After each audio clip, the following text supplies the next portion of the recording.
തെരഞ്ഞെടുപ്പ് പ്രചരണ രംഗത്ത് ട്വിസ്റ്റുകളും സൂപ്പർ ട്വിസ്റ്റുകളും നിറഞ്ഞ പ്രചരണ കോലാഹലങ്ങളാണ് പാലക്കാട് നമ്മൾ കണ്ടത്. ഏതായാലും ആ പ്രചരണം ഇന്നിപ്പോൾ കൊട്ടിയിറങ്ങുകയാണ്. UDF ക്യാമ്പിന്റെ പ്രചരണവും സജീവമായി മുന്നോട്ട് പോകുന്നു. പാലക്കാടിന് ഇനി രാഹുൽ എന്നുള്ളതാണ് UDFന്റെ ടാഗ് ലൈൻ, രാഹുൽ മാങ്കൂട്ടത്തിന് വേണ്ടിയുള്ള ടാഗ് ലൈൻ. അപ്പോൾ ഇതുവരെ പാലക്കാടിന് സ്വന്തമായിരുന്ന ഷാഫി പറമ്പിൽ ഇപ്പോൾ നമ്മോടൊപ്പം ചേരുകയാണ്. ഷാഫി പാലക്കാടിന് അന്യനായി പാലക്കാടിന് സ്വന്തമായി രാഹുലിനെ കൊടുക്കാൻ പോവുകയാണ്, അങ്ങനെയാണോ? ഒരിക്കലും പാലക്കാടുമായിട്ടുള്ള അന്യതാബോധം ഉണ്ടാവില്ല. അത് ബന്ധങ്ങൾക്കും പദവികൾക്കപ്പുറത്തേക്ക് തുടരാവുന്ന ഒരു ബന്ധമായിട്ട് പാലക്കാടുമായിട്ടുള്ള ബന്ധം മാറിയിട്ടുണ്ടെന്നാണ് എൻ്റെ വിശ്വാസം. അപ്പോൾ അതിനൊരു പദവി ഉണ്ടെങ്കിൽ മാത്രം ഞാൻ കണക്ട് ചെയ്യുന്ന ഒരു പ്രദേശമായിരിക്കില്ല പാലക്കാട്. ഞാൻ ഇതിന്റെ സൈഡിൽ എവിടെയെങ്കിലൊക്കെ ഉണ്ടാവും. സൈഡിൽ നിന്നാൽ മതിയോ അങ്ങനെ? പിന്നെ മുഖ്യധാരയിൽ നയിക്കാൻ VK Sreekandan MP Rahul Mamkootathil MLA ഒക്കെ വരും ഇവിടെ. ഈ ഉപതെരഞ്ഞെടുപ്പ് ഉണ്ടാകുമെന്ന് പ്രതീക്ഷിക്കുന്നു. സ്ഥാനാർത്ഥിയായി രാഹുൽ വരണമെന്ന് ആഗ്രഹിച്ചു. അതിനുള്ള നടപടികളൊന്നും രാഹുൽ വരികയും ചെയ്യുന്നു.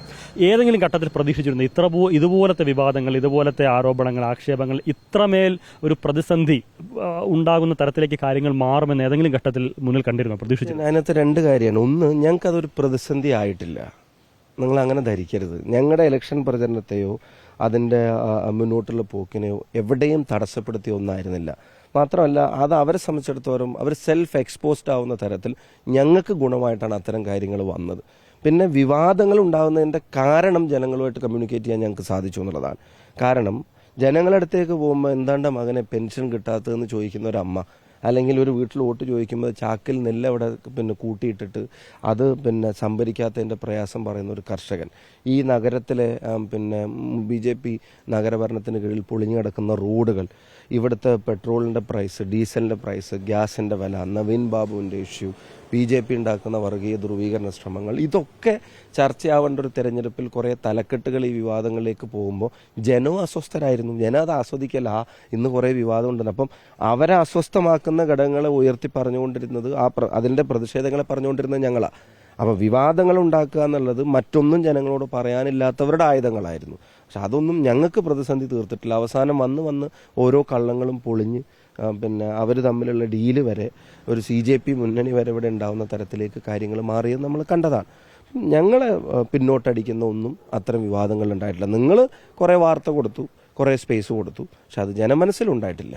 സാധാരണ തെരഞ്ഞെടുപ്പ് സമയത്തൊക്കെ ഉയർന്നു കേട്ടിട്ടുള്ള കോലിബി സഖ്യം എന്നുള്ളതായിരുന്നു. അതിന് ബദലായിട്ട് ഇപ്പോൾ സജീവമായി ഈ CJP എന്നുള്ള സാധനമാണ്. ആരാണ് അതിൻ്റെ ഒരു ക്രിയേറ്റീവ് ഹെഡ്? ആരാണ് ഈ CJP എന്നുള്ളൊരു ഫോർമേഷൻ്റെ, അല്ലെങ്കിൽ അങ്ങനെ ഒരു സാധനം കൊണ്ടുവന്നതിൻ്റെ? അത് മുഖ്യമന്ത്രിയും സുരേന്ദ്രൻ തന്നെയാണ് അങ്ങനെ ഒരു സാധനം കൊണ്ടുവന്നതിൻ്റെ ഹെഡ്. അവരാണല്ലോ അങ്ങനെ ഒരു ഡീൽ ഉണ്ടാക്കാൻ തീരുമാനിച്ചത്. സാധാരണ പ്രവർത്തകനെ അതിന് കുറ്റം പറയാൻ കഴിയില്ല. അവരല്ല. ഈ നാട്ടിലെ സാധാരണ CPM പ്രവർത്തകർ ആസ്വദിക്കുന്ന ഒന്നല്ല അത്.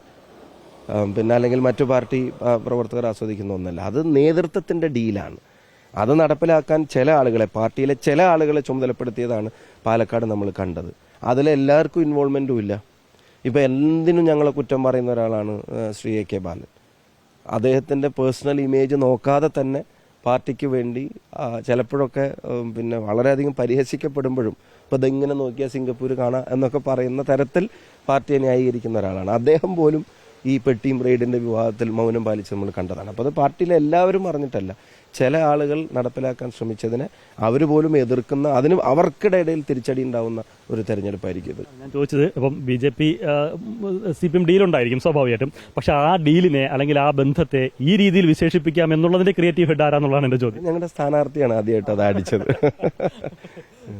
ഈ കഴിഞ്ഞ തെരഞ്ഞെടുപ്പിലേക്ക് ഡയറക്റ്റ് ഫൈറ്റ് ആയിരുന്നല്ലോ UDFും BJPയും തമ്മിൽ. CPM അത്രത്തോളം സ്പേസിലില്ല, ഒരു ഫ്രെയിമിലില്ലാത്ത അല്ലെങ്കിൽ ഒരു ഇതില്ലാത്ത സാഹചര്യം. പക്ഷെ ഇപ്പോൾ സരിൻ വന്നപ്പോൾ അവർക്കൊരു ഉന്മേഷം ഉണ്ടായിട്ടുണ്ട്. പതിവിന് വിപരീതമായ ക്യാമ്പ് കുറച്ചുകൂടി ഒരു ഊർജ്ജം ഉണ്ടായിട്ടുണ്ട്. അത് സരിന്റെ പോക്കും സരിനെ അവർ ക്യാച്ച് ചെയ്തതുമൊക്കെ ആ തരത്തിലൊരു ഗുണം ചെയ്തിട്ടുണ്ട്. സരിന്റെ ഒരു കാൻഡിഡേറ്റ് സ്ഥാനാർത്ഥിത്വം നിങ്ങൾക്ക് അറിയാഞ്ഞിട്ട് അവിടെ NN കൃഷ്ണദാസിനെ പോലൊരാൾ മത്സരിച്ചപ്പോൾ ഉണ്ടായിട്ടുള്ള അവരുടെ മിലിറ്റന്റ് ആയിട്ടുള്ള മിഷണറി ഉയരുന്നത് പോലെയൊന്നും ഒരു കാരണവശാലും ഉണ്ടായില്ല. ഇപ്പോൾ അതിങ്ങനെ ലൗഡ് ആവുന്നതിൻ്റെ കാരണം ഇത് ബൈ ഇലക്ഷൻ ആയതുകൊണ്ടാണ്. നിങ്ങളെല്ലാവരും ഇവിടെ ക്യാമ്പ് ചെയ്യുന്നതുകൊണ്ട് ഇവിടെ നടക്കുന്ന കാര്യങ്ങൾ. CPM അങ്ങനെ തെരഞ്ഞെടുപ്പിൽ സ്ഥാനാർത്ഥിയെ നോക്കിയിട്ട് വർക്ക് ചെയ്യുന്ന ആൾക്കാരൊന്നുമല്ല. നിങ്ങൾക്ക് തന്നെ അറിയാം, അവരെല്ലാ തെരഞ്ഞെടുപ്പിലും ചെയ്യേണ്ട വർക്കുകൾ നടത്താറുണ്ട്. മാത്രമല്ല NN കൃഷ്ണദാസിനെ പോലെ ഒരാളുണ്ടാക്കിയ ഇമ്പാക്റ്റ് ഒന്നും ഗ്രൗണ്ടിൽ ഈ തെരഞ്ഞെടുപ്പ് പ്രവർത്തനങ്ങൾ കൊണ്ടുണ്ടാക്കാൻ വേറൊരു സ്ഥാനാർത്ഥിക്ക് കഴിഞ്ഞിട്ടില്ല. അത് റിസൾട്ട് വേറെ, അപ്പോൾ അതിനും കഴിഞ്ഞിട്ടില്ല. ഇപ്പോൾ ഇതിങ്ങനെ ഭയങ്കര വിസിബിലിറ്റി വരുന്നത്, ഈ വിവാദങ്ങൾക്ക് ഇത്രയും സ്പേസ് വരുന്നത്, ഇത്രയും ചർച്ചയാവുന്നതിൻ്റെ കാരണം ബൈ ഇലക്ഷൻ അതും വെറും 3 സ്ഥലത്ത് മാത്രം നടക്കുന്നതായതുകൊണ്ട് ആണ് ഇത്രയും അറ്റൻഷൻ അതിലേക്ക് വന്നത്. അതല്ലാണ്ട് വേറെ ഗ്രൗണ്ടിലൊന്നും ഒരു തരത്തിലുള്ള ഇമ്പാക്റ്റ്. മാത്രമല്ല, ഉള്ള ചിഹ്നം കൂടെ നഷ്ടപ്പെടുന്ന അവസ്ഥയിലേക്കാണ്, മത്സരരംഗത്ത് നഷ്ടപ്പെടുന്ന അവസ്ഥയിലേക്കാണ് പോയത്. ഇപ്പം ഞാൻ പെട്ടെന്നൊരു ദിവസം പിന്നെ പാലക്കാട് മത്സരിക്കുമ്പോൾ കൈപ്പത്തി ചിഹ്നം വേണ്ട എന്ന് തീരുമാനിച്ചാൽ ഒരു സാധാരണ കോൺഗ്രസ് പ്രവർത്തനം ഒരു മാനസിക വികാരം എന്താ? അതൊക്കെ അവരുടെ പാർട്ടിയിലെ ആളുകൾക്ക് ഇല്ലാതിരിക്കുമോ? പിന്നെ ഈ പറഞ്ഞ കാര്യങ്ങളൊക്കെ എല്ലാവർക്കും അറിയാലോ.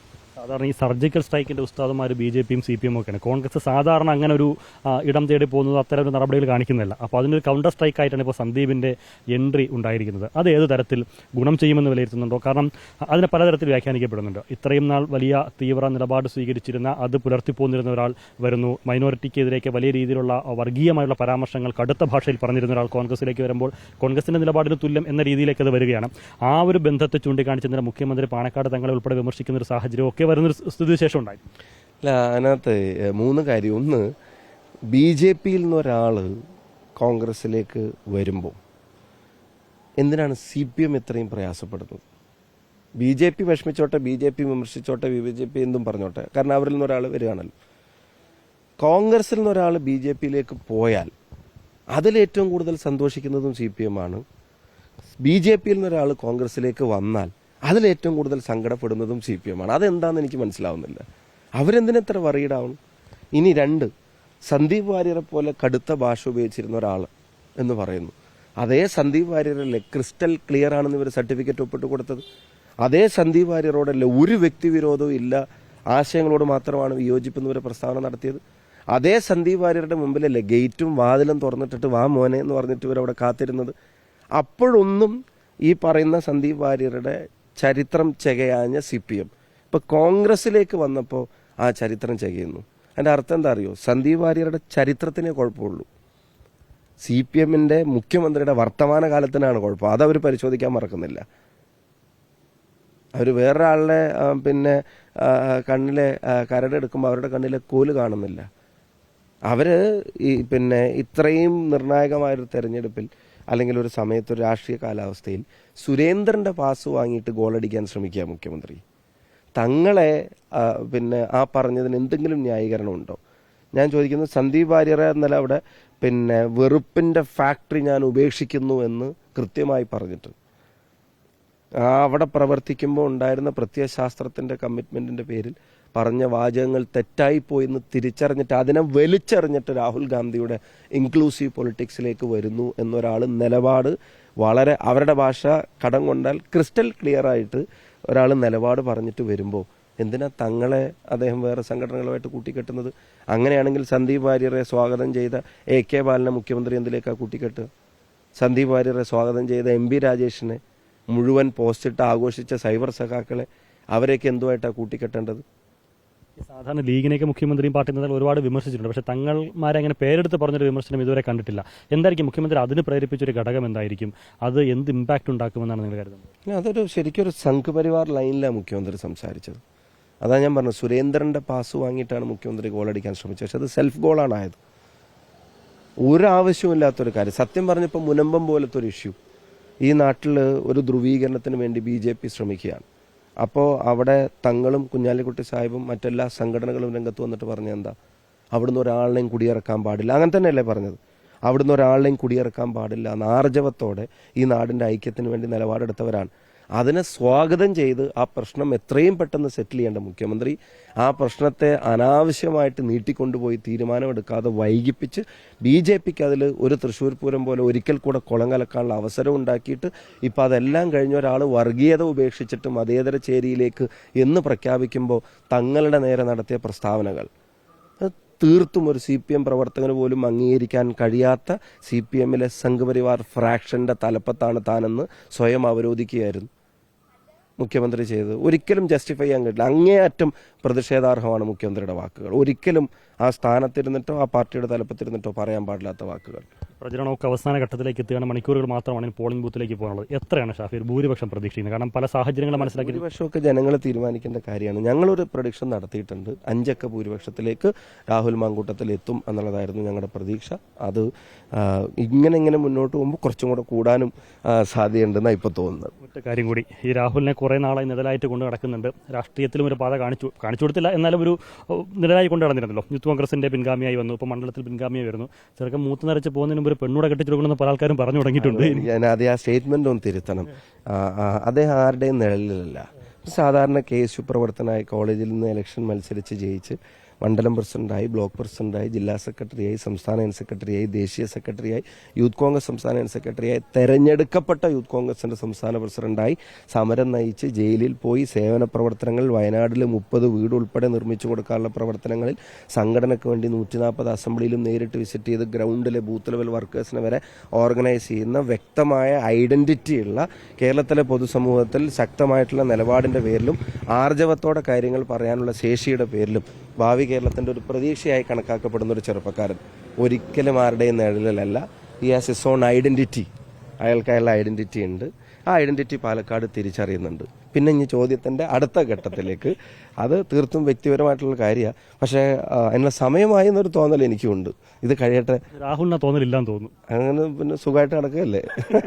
ഷാഫിനെ കതിർ മണ്ഡപത്തിലേക്ക് കൈപിടിച്ച് നയിക്കോ? അല്ലല്ല, അതൊക്കെ ഞങ്ങളെല്ലാവരും, ഞങ്ങളുടെ അനിയനല്ലേ, ഞങ്ങളുടെ കുടുംബത്തിലെ പിന്നെ ഞങ്ങളൊക്കെ പ്രതീക്ഷയോടെ ഉറ്റുനോക്കുന്ന ഒരു ചെറുപ്പക്കാരനാണ്. ആള് നല്ല പൊളിറ്റിക്കൽ ആയിട്ട് നല്ല കേരളത്തിൽ സ്വയം ഒരു ഇടം സ്വന്തം അധ്വാനം കൊണ്ട് ഒറ്റക്ക് വഴിവെട്ടി വന്നവനാണ്. അങ്ങനെ നേടിയിട്ടുള്ള ഒരാളാണ്. ഞങ്ങളുടെ കുടുംബത്തിലെ അടുത്ത തലമുറകൾ ഞങ്ങളിങ്ങനെ താഴോട്ട് നോക്കുമ്പോൾ ഇപ്പം എൻ്റെ മേലെയുള്ള ആളുകൾ ഞങ്ങളെയൊക്കെ നോക്കി, ഇപ്പോൾ വിഷ്ണുവേട്ടനെ പോലുള്ള ആളുകൾ ഞങ്ങളിങ്ങനെ പിന്നെ എന്നെ KSU president, youth Congress president Oommen Chandy സാറുടെ ഒരു തണൽ, ബാക്കി നേതാക്കന്മാർ എല്ലാവരും പിന്നെ സപ്പോർട്ട് ചെയ്ത് ഞങ്ങളൊക്കെ വളർന്നു വന്നു. ഇപ്പം രാഹുലിനെ പോലുള്ള ആളുകൾ അടുത്ത ഘട്ടത്തിലേക്ക് വരുന്നു. ഇനി അതിൻ്റെ ശേഷവും ഇതുപോലെ കൊള്ളാവുന്ന ചെറുപ്പക്കാർ ഞങ്ങളുടെ ഇടയിലുണ്ട്. ഞങ്ങളുടെ ചെറുപ്പക്കാരെ, യുവനിരയൊക്കെ കേരളത്തിലെ പൊതുസമൂഹം അംഗീകരിക്കുന്നുണ്ട്. ഈ പിന്നെ അൺവാണ്ടഡ് ആയിട്ടുള്ള സോഷ്യൽ ന്യൂസൻസ് ആയിട്ട് അല്ല അവരെ കണക്കാക്കുന്നത്. അങ്ങനെ പ്രതീക്ഷയുടെ വലിയ തേരിൽ തന്നെയാണ് UDF ക്യാമ്പുള്ളത്. ആ പ്രതീക്ഷ മുൻനിർത്തി തന്നെയാണ് ജനങ്ങളുടെ വിഷയങ്ങളൊക്കെ അഡ്രസ്സ് ചെയ്തതിന് ഇതുവരെ മുന്നോട്ട് പോയത്. അജണ്ട സെറ്റ് ചെയ്യാനൊക്കെ ഇടതുമുന്നണി ശ്രമിച്ചെങ്കിലും അതിലൊന്നും ജനങ്ങൾ വീണിട്ടില്ല എന്നുള്ള ഉറച്ച ബോധ്യവും പ്രതീക്ഷയും തന്നെയാണ് UDF ക്യാമ്പിന് ആത്മവിശ്വാസം പകരുന്നത്. ഷാഫി പറമ്പിലിനൊപ്പം അൽ അമീൻ, റിപ്പോർട്ടർ, പാലക്കാട്.